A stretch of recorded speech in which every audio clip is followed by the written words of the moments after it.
So part two on this snowblower oil leak. As you can see, I call it an oil pan, but it's really called a piston cover. So there's a bird eye view, better view of the gasket being broke. I have the gasket on order, having it in a couple days.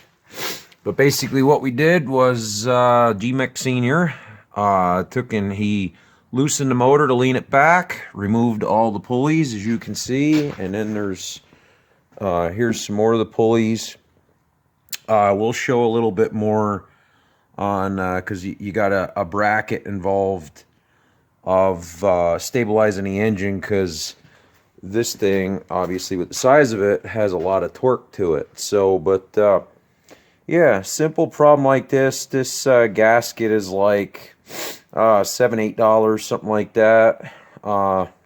Some labor intense involved in replacing it, but all in all, like I said, we'll show putting it all back together step by step on the mysterious oil leak on a snowblower. So if you like the video, click the thumbs up, subscribe, and keep on wrenching. We'll see you in the next video.